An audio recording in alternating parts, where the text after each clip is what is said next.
Pay attention to the following acronyms and try to guess what they all have in common. 21, ZB1, B2B, CLC, IOI, EXO, NCT. BTS. The answer, if you somehow did not get it from BTS, is that all of these acronyms are K-pop group names. Let's circle back to that.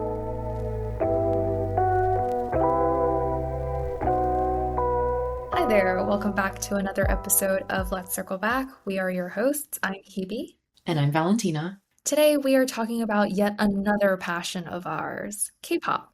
Wow, we have a lot of common passions. I guess we can't help but be cultured girlies who are chronically online and have experienced it all. And by all, I do in fact mean 2016 to 2019 Stan Twitter. Imagine being 14 and arguing with random people on the internet and getting doxing threats. It was a weird time. Anyways, let's set the tone for our listeners who may not be super familiar with K-pop and whose perception of K-pop might be still stuck in 2012 with Gangnam Style or maybe more recently the Netflix movie K-pop Demon Hunter. Think about the teenage heartthrobs that you may know and love, or maybe the teenage heartthrobs that you expected your kids to know and love, such as One Direction and Justin Bieber. But picture this. Instead of these silly little British boys with banging tunes or a Canadian pop sensation, your children are now obsessed with 5, 7, or maybe even 26 member groups of incredibly talented Asian singers and dancers who perform in Korean, Chinese, Japanese, and increasingly English. They are dominating the fashion scene, all the Billboard charts thanks to their fans, collecting Western features like Pokemon cards. For example, some notable collaborations include BTS and Steve Aoki, Blackpink with Cardi B and Diplo, Lisa from Blackpink with Doja Cat, Ray, and Future Oppa.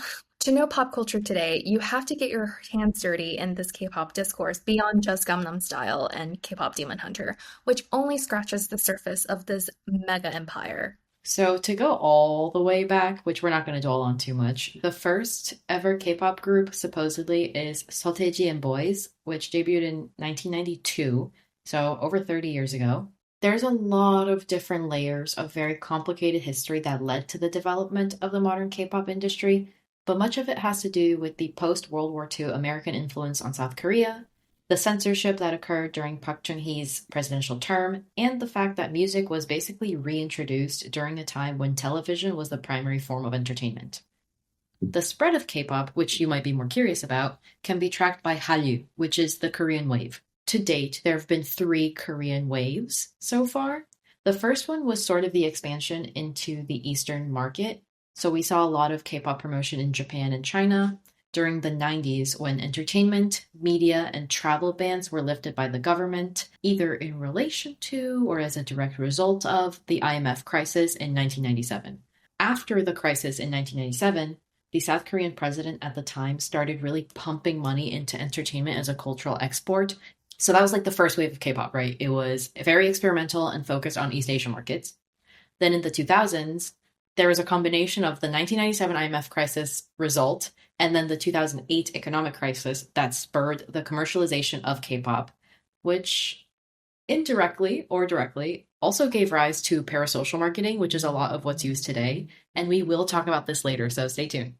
This time period was when K-pop became intrinsically and very permanently tied to the South Korean economy. So I promise there's more to it than just good music. Of course. But as Valentina mentioned, it became a really important South Korean export. And I think for the longest time, their primary focus was on the biggest music market in Asia, which is Japan, followed by China. However, if you've noticed in recent years, their presence has been becoming increasingly prominent in the Western market. And I think there's no definitive source. It has to do with the political limitation in the Chinese market. That became part of the motivator to look overseas because of the Korean wave ban in 2016 by the Chinese government. So China, as mentioned, is the second biggest music market in Asia and the fastest growing one for K-pop. NBC News came out with an article saying that the China ban has estimated 16 billion cost impact on the South Korean economy in 2016, which is very substantial. There's another potential topic for the future and something that I find very interesting Valentina as well, which is the consumer purchase power, specifically fandom purchase power in Eastern entertainment. This is for another day, but I think the business model is very different there compared to here in the US. And I'm not saying that K-pop hasn't been trying to expand to the West prior to 2016, but I think the band definitely had the companies focus more on the Western market. And one evidence I'm drawing from is the decrease in Chinese versions of K-pop songs relative to English versions of certain songs. So taking SM as an example, because I'm most familiar with their groups, Super Junior and EXO all had Chinese subunits who would sing in Chinese, in addition to their Korean songs. But with newer groups like NCT and aespa, you can see English is definitely the priority here. Sometimes their releases are exclusively in English. And that brings us to another hot debate in the K-pop world, which is who paved the way? So who exactly opened this Western market? Do you have a hot take? If you don't understand the magnitude of this question, I just want you to know that if you make a K-pop fan account on Twitter and you ask this question, there will be a lot of different answers. And no matter which opinion you have, you will get death threats. Period. I think there's a lot of discussions, right? Because K-pop has been around for a while and the marketing of the industry has changed so much, it's kind of difficult to give 100% of the credit to any group. And I know BTS really comes to mind easily because they are the group that, in my opinion, have made it the furthest. They have the most global presence right now or in the history of K-pop. But BTS didn't do it alone, or they didn't like spawn from nothing. There had to have been other groups that inspired them or opened doors that they were able to walk through. It's really difficult to say. I think it's also dependent on level of popularity in Asia because we're so globalized. What's popular in the other side of the hemisphere will ultimately determine whether or not you come over here to the Western Hemisphere. So I feel like groups like Big Bang, EXO, they had an incredible Asian, not just East Asian, Asian fandom. So as Valentina said, it's really hard just to credit one over the other.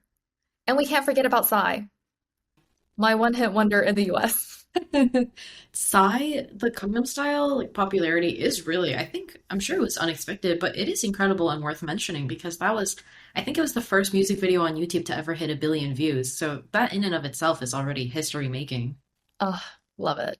But something I do want to mention for our listeners who might not still get it when it comes to the impact of K-pop on the economy and the current state of music in Korea and the world, BTS specifically is sometimes considered the biggest male group of all time, or at the very least, they are well on their way to that title during their career.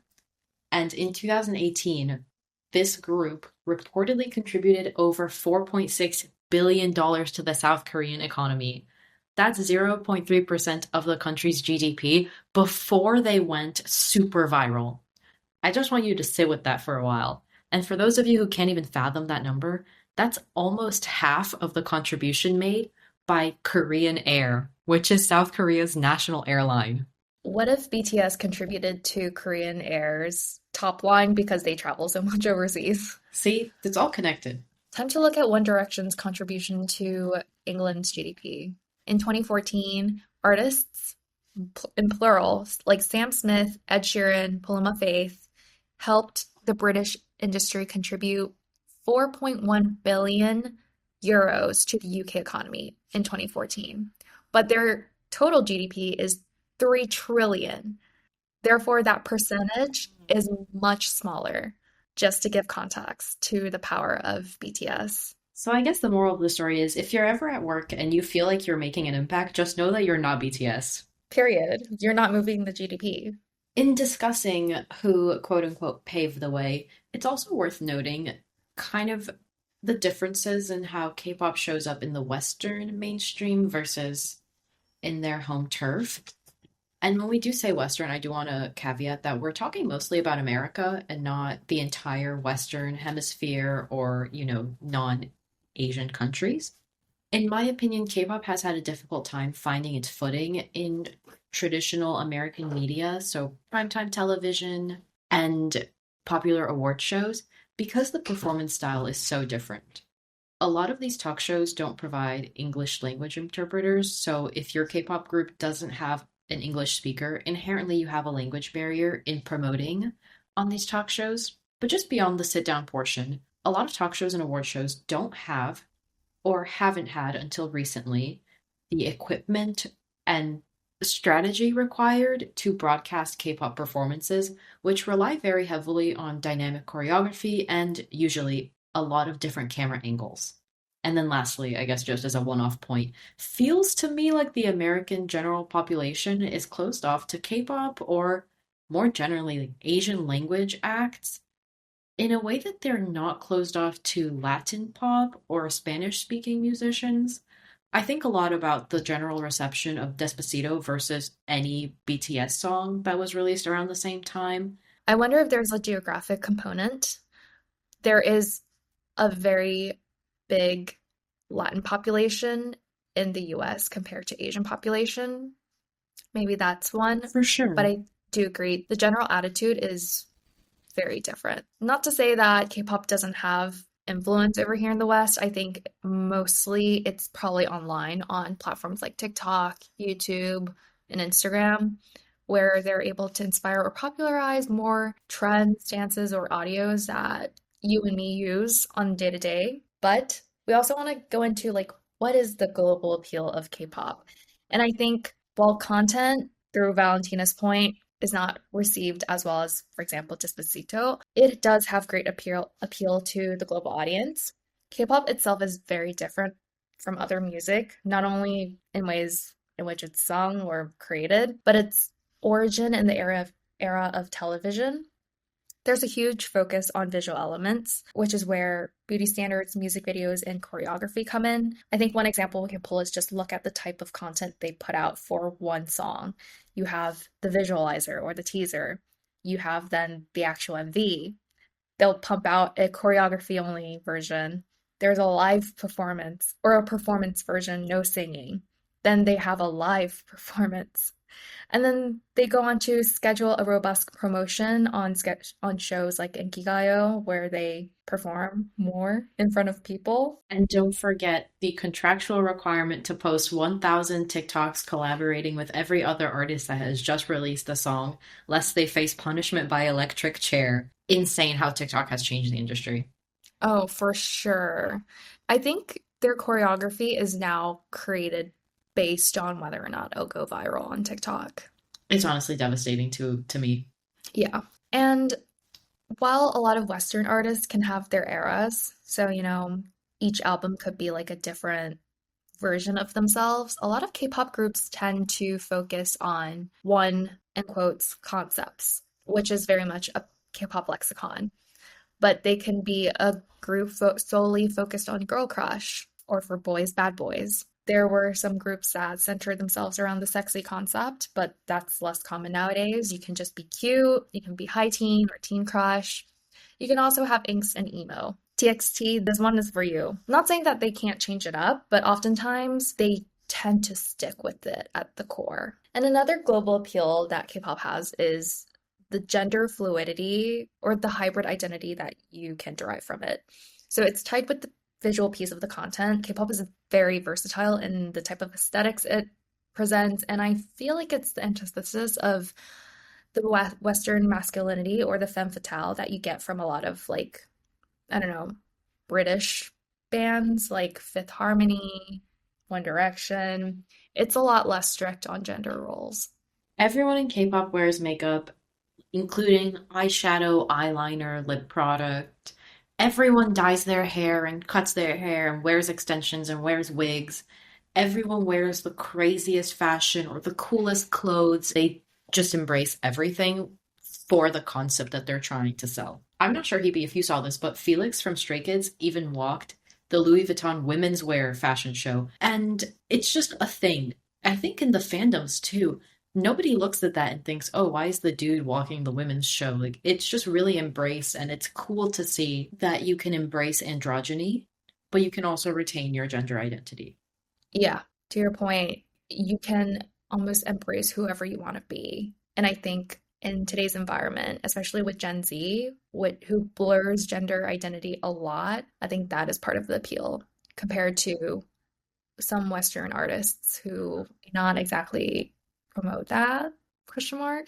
Also, another part of K-pop, really big and something we can't miss, is the cultural mix or the cross-cultural openness that their music, or sometimes the group itself, offers.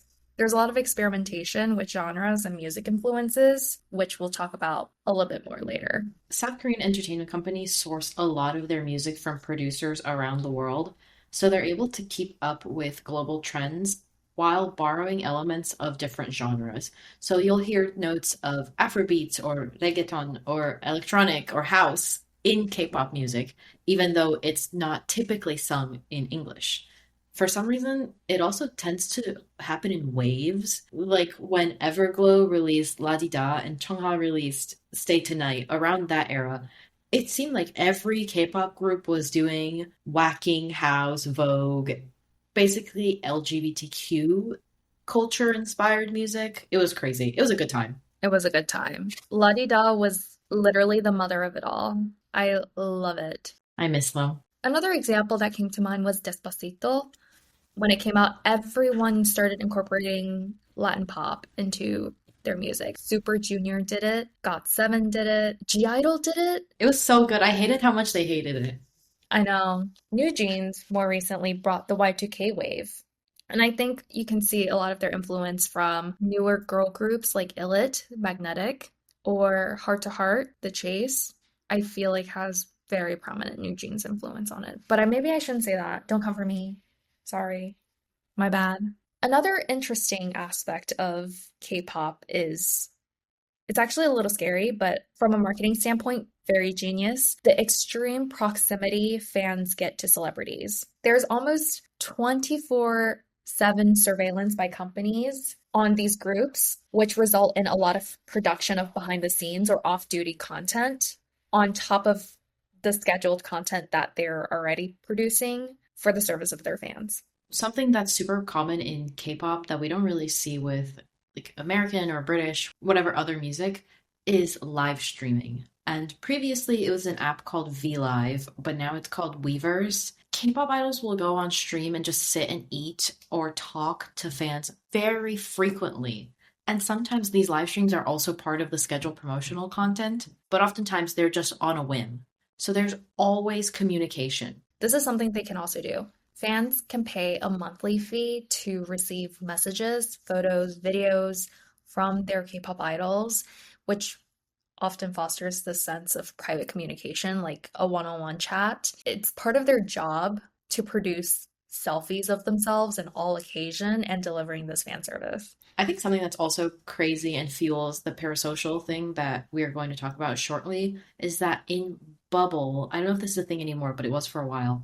I believe the idol has the option to include a general fill in the blank, like your name tag when they text a message. So it'll be like if you made an account and your name on the account is Hebe, you'll get a message from whatever, someone from BTS, and it'll say, "Hi, Hebe." And so to you, it really seems like they're having a conversation with you. But of course, from the idol's end, it's just probably like, "Hi, username." But it's just a very interesting part of the business that, there's no chat with Harry Styles or Justin Bieber. Like, that's Instagram comments, and they probably don't see those. And this leaks into the next topic of fandom culture, which we also talked about in the previous episode on anime. For K-pop, it's also very big, but very different. Something, I guess, is the last global appeal of K-pop is really the fan community or the fandom culture. In my experience, K-pop fans are just so genuinely excited and welcoming and kind when you express interest in a group or interest in learning about a group. They are just so willing to share that space with you. Fandom culture as a whole, generally speaking, is very welcoming and supportive in K-pop. If you stand maybe one of the bigger groups, things can be a little complicated. Something else to point to this appeal is sometimes when you go to K-pop concerts, you have fans who voluntarily create their own merch for the group and gift it out on behalf of the group. And I thought that was the cutest thing ever. But with every good thing, there must also be a dark side. And we can't talk about K-pop without at least acknowledging the fact that the industry is far from perfect, as are the different fandoms. These are sort of unique cases. The first thing, which I've mentioned a couple of times already, is parasocial relationships. If this is your first time hearing of the term, you either have a very healthy relationship with celebrities or you are deep in your delulu and I'm here to pull you out. A parasocial relationship is just a one sided, at its core, fake relationship that content consumers develop with the content creators. So, in the context of K pop, it's that one sided relationship that fans form with the artists because of that seemingly personal relationship they build from the fact that they consume so much content. It's directly related to what Hebe said about those blurry lines between private and public moments, thanks to all of the exposure inherent in the K pop industry. And it's also intentional because this helps the content set. Exactly. There is a concept pretty unique to K-pop called sussing fans, though celebrities around the world all have the struggle. In plain terms, a sussing fan is a romanticized term for a stalker. We need to stop romanticizing it. They're not fans. When some fans become, actually, they're not fans.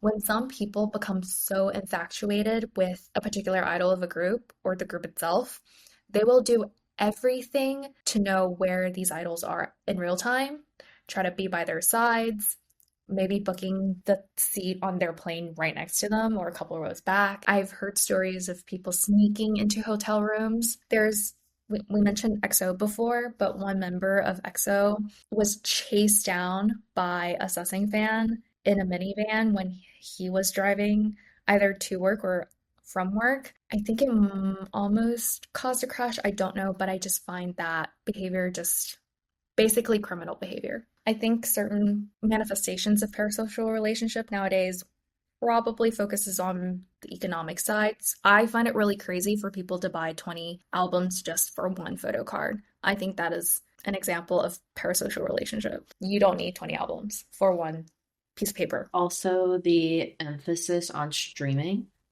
in K-pop is a result of the parasocial relationship because if you think about it, if you spend 12 hours of your day streaming a song just so it charts more, the group doesn't know that. I've done it.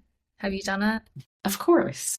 In 2016 or 2019, during that time period, BTS was trying to break, I think, Taylor Swift's most watched record on YouTube for a music video in 24 hours. Unfortunately, I was part of that. I was also there. Were you voting for the VMAs?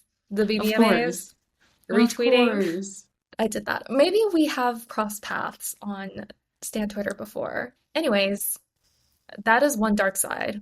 The other one, an elephant in the room actually, something we want to acknowledge is the cultural appropriation. Sometimes you can argue ignorance of K-pop companies and idols when it comes to acknowledging the roots of Black hip hop in their songs. There's no easy way to talk about this either because just to be super candid, there's no transparency on how much of a K-pop group's music and visual appearance is determined by the company, the managers, the creative director, or the group themselves. So you can't accurately point fingers. But there are a lot of examples in K-pop, unfortunately, even within the last year, of just blatant disrespect for the impact and the contributions that Black music, African music, Latin music, all of the above have made on K-pop and the success of certain K-pop groups. Of course, you could try to see the kinder side or the benefit of the doubt side, which is American racial history is not a subject that's taught in Korea. But with that, you also could very easily argue that, hey, if you're going to launch a K-pop group, then as a company, if you plan on promoting that group in other countries or using music from other countries, then it's your responsibility to teach your performers about the nuances of race in different places. Because if you're a Korean singer, you don't need to have dreadlocks or braids or a do-rag or say the N-word. That's not necessary to be a successful artist or to borrow elements of music, right? So it's a complicated conversation, and it's certainly something that, as a fan of K-pop, it does get disappointing sometimes to see ignorance in the space. I also feel like now that we have worked in marketing and in a company, we always keep tabs on competitors. We know what's happening. We know what bad news broke out. So if one group got backlash from international markets over, for example, appropriation, shouldn't this particular company learn from the lesson? You're not living in a void. You know exactly what's happening. So I wonder at times if it's just an unethical rage bait at this point. But you know what I will say is I give major credit to K-pop fans who call stuff out. I think one thing is that there's a lot of very fervent love and appreciation for K-pop, but in a snap, if you do some shit to upset people, they will let you know. And I think that's really the right way to go about it. People will call them out, and because there's so much interaction between fan and artist in the K-pop industry, there are times when international fans will tell the musician, like, hey, it really hurt these communities when you wore your hair like that or when you did this on stage. And I think that's a really good, strong point for the fandom culture in K-pop. So basically, that is to say, if you're a K-pop idol listening to this, be a good person. And lastly, to shift from that heavy topic to a topic that honestly is not much lighter. As we've discussed, K-pop wouldn't be K-pop without the visual elements. And thanks to the origin of K-pop being so deeply rooted in visual media, there's a lot of emphasis on the physical aspect of a group. So we've talked about the choreography, which is great, and the live performances, which are also great. But this also applies to the idol's physical appearances. It was a lot more strict for idols 20, 30 years ago, but there's definitely still pressure in this space to simultaneously conform to and shape South Korean beauty standards. I'm going to use allegedly, very heavy in this section. Allegedly, Hybe, one of the major entertainment companies in South Korea, has been giving new groups veneers, allegedly. Maybe, I don't know, veneers is the new beauty standard to have perfect teeth, but that is an example. But certainly, maybe it still happens behind the scenes. Those insane water-only diets are probably less common nowadays. Girls' Generation, which is one of the biggest K-pop groups in the history of the genre, really, they were known for many, many years as the legs group because there was a time where they often wore micro shorts and heels, so their legs always looked really long. What does that mean for them? It means so much pressure to stay so skinny, not only so their legs look longer, but so that they're uniform throughout. It's very calculated. And a lot of idols undergo cosmetic procedures and strict and restrictive diets before they debut. Obviously, it's going to be very harmful to their health. So there's been a lot of pushbacks from fans in recent years. I think there's always comments where it's like, you need to eat more or stop getting fillers. You look perfect the way you are. So, and I think maybe this isn't on the idols. I'm sure there's a clause in their contract where it's like you have to do what the company wants you to do, but I think K-pop companies needs to stop perpetuating these type of standards because ultimately K-pop fans are really young and very susceptible to these type of standards that you put on idols, and then all idols will ultimately put on them because they consume so much of the content. But with all that being said, Hebe and I are big fans of the K-pop genre. There are a lot of positive changes happening in the K-pop industry thanks to fans who are really proactive online about calling out bad behavior and bad company rules that are harmful to these singers. And with everything that we shared, if you are somehow still curious or have follow-up questions about K-pop, please do reach out to us and we will happily do a follow-up episode that's more closely tied to marketing strategies that we see in K-pop or whatever other questions you might have. Of course. K-pop is a very dynamic and interesting space to work with. I know a lot of international American brands have been starting to partner with them, not only in the fashion space anymore, but also in CPG. So glad to talk about that. But today we talked a little bit about the history of K-pop, the industry's current standing, as well as the global appeal and the harsher side of the genre. Please consider following us on Instagram or LinkedIn to keep up with us between our episodes. We've been your hosts. I'm Hebe. And I'm Valentina, and we'll see you next time.